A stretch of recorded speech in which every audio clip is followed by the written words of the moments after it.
What's happening? It's your boy ChanceJolivette, aka Smooth. So we gonna get into this. This is Walking Dead season 11, episode 4, Rendition.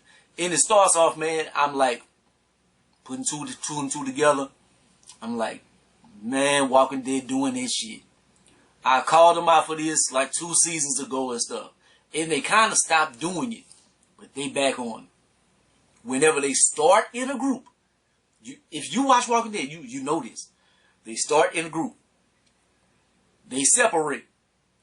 They have an episode with like 2 people. Next episode, it's the same timeline. They just follow different people and show what happened to them in that same timeline. And just to stretch the story. I hate when they do that. Last episode, they could have showed what happened to Negan and Maggie. They could have showed what happened to Daryl. They could have showed what happened to Father Gabriel. They could have showed it all and kept the story going. But they're gonna stretch it. They're gonna stretch it. They're gonna stretch it. Then they quit showing the commonplace, the Commonwealth. So you know what they're gonna do? They're gonna have a Commonwealth episode, and they're gonna show just the Commonwealth. And then we're gonna have to wait to see what happened with Maggie and Negan and them. And I feel that's what's gonna happen. I hate when they do that, man, because it just, I don't know, it's aggravating. But let's get to the episode. Daryl, he's alone, man. He got the wrong sneaking companion. You think he's like, I think of Metal Gear, like sneaking and infiltrating and stuff. And he got dog with it. If something happens, if something is about him, dog is gonna bark. And then it's the apocalypse, so you gotta worry about walkers. Now you gotta worry about the reapers and stuff. So dog is the wrong companion, but the thing about it is, dog doesn't last long. Because whenever they finally do run up on people, they fighting, dog bites them. They throw dog. I was like, oh, that was rough. Like, just to see them throw dog in 2021, you don't want to see nobody harming any animals or anything. That just, it was kind of cringy. Like, we a soft society nowadays. We don't want to see nobody hurt no dog. The crazy thing is the next day, we see Daryl. He put the walker guts on him and stuff. He doing what he got to do to survive. We see a reaper with dog. Give me my dog. Dog doesn't want to go. It turns out is the dog's original owner and Daryl's ex-girlfriend. So, and that the girlfriend, she comes from, you remember when Walking Dead, they had those bonus episodes from season 10? So she was in the bonus episodes, and they had a little love thing, and he left and he came back and she was gone, etc. But dog doesn't want to go with Daryl. Dog betrays him. Man's best friend, my ass. Shit. So they drag Daryl off, man. A bunch of people come, so they tie him up, etc. Daryl is way smarter than people give him credit for, man. Some people you might watch, you think Daryl a hick, this and that.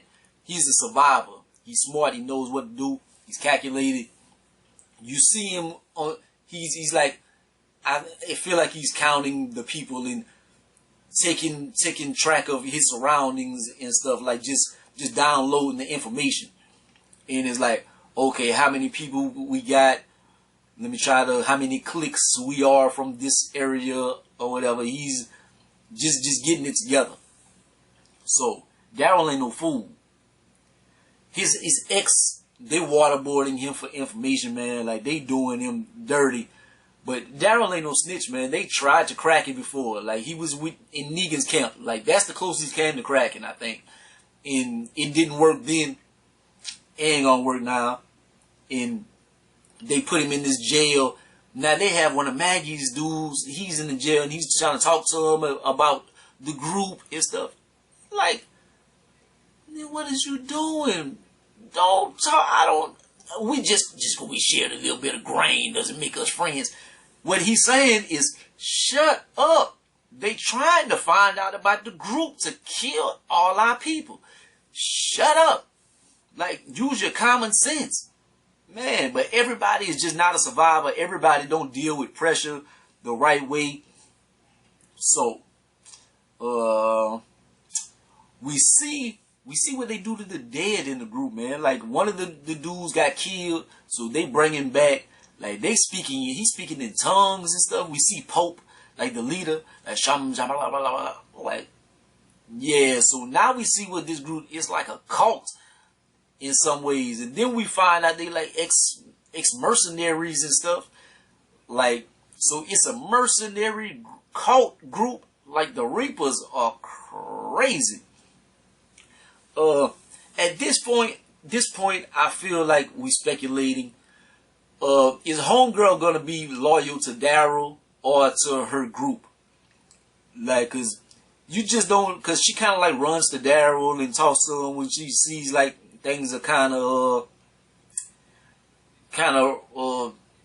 crazy and stuff. But it's like, I don't know what to think. And I feel like at this point, Pope he had thought about that as well. Like, let me test and see if she loyal to me. Cause they sent her in the room with Daryl and set the room on fire. So at this point, that's what I'm thinking. I'm like, oh, they don't trust her as well. I was wrong about that as well. It was a test. It was a test by fire to see if Daryl would get out without any scratches or something. Was he one of the chosen ones? And so they get out, and Homegirl, like, she very calm about it. Like, she felt like she knew about it and stuff. I'm like, that's weird. So Pope goes talk to Daryl. You are one of the chosen ones. You walk through fire. He goes into a super villain rant. You know how they do on every TV show, every movie or whatever. They could kill the hero on James Bond, but they got to tell you about their master plan and what happened to them. So we get the origin story, and we were mercenaries, and we were doing this for the government, and this and that, and they tried to wipe us out, and we crawled in a church, and every place around us was burnt except for us, because we were in the church, and we were the chosen people from that moment on. So that is what Pope thinks. And Daryl tells him, like, I don't believe in God. I don't believe in God anymore, like religion and stuff, blah, blah, blah, blah. So I feel like Daryl is not going to buy into the bullshit. You know Daryl not. But we see what makes Pope tick. They feed Daryl. They like, are you hungry? Yeah, I'm hungry. I can eat.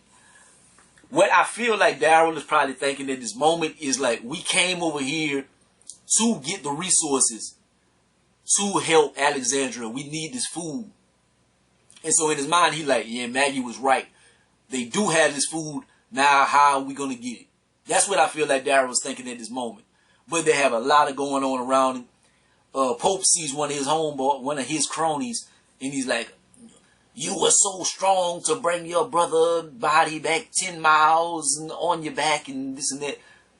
Why didn't homeboy turn into a walker? I don't know. Guess he got stabbed in the head, shot in the head. I don't know. But anyways, then Pope noticing something. He like, what about your wounds there in the back? That meant you was a coward. You were running. You wasn't facing your enemies if you had scratches and stuff in your back. You a coward. Cowards don't fly with us. So what they do? Man, he throw homeboy in the fire, step on him, burns him alive. So I think even some of his group at this moment, they kind of like sideways, like, hold up, man, we ain't signed up for this. Like, that's a bit much. And if Daryl had any kind of inclinations of this group not half bad, I might join them. That's definitely out of the picture now. You're like, oh, so you a Negan governor, Alpha. You one of those. Like, we got to get away from this. So that's how this episode ends, man. And I didn't necessarily care for this episode too much, but the ending and just like Pope and them and him being a foe, I just hope it doesn't drag along too long. Like, I hope they kill Pope or top of this group within like 3 episodes or something. Like, jump on to the next storyline. I want to see what happens with Alexandria, see if they get this food. And this is the last season. Commonwealth, I'm not too crazy about the Commonwealth story either, man, because in the comic books, Rick was in the Commonwealth. He was still with the group, and they killed him. Like, Rick died in the comic book at the end. So, and Michonne was part of the storyline and stuff. It's like, I'm intrigued to see how they flip it. I hope somebody big doesn't die. Like, I hate it when they kill Rick in the comic books. I would like to see Rick before the series is over. I would like to see Michonne, like a cameo or something. I doubt it, but hey, last season, staying on for the ride, man. Like, comment, subscribe, gonna be the greatest and the most hated, man. Share your thoughts in the comment section, what y'all thought about this episode or something. If I rate it, I would give this like 6.5 out of 10. It just wasn't, it was just blah to me. Like, I don't care about your backstory. I don't care about the Reapers. I just want to see the group. Like, the most intriguing storyline to me right now is Maggie and Negan. Like, them having to work with each other and see if they gonna butt heads or if they gonna grow a common respect or something. That's the thing I'm most interested in right now. But yeah, like, comment, subscribe, gonna be the greatest and most hated, man. Holla at your boy. Peace.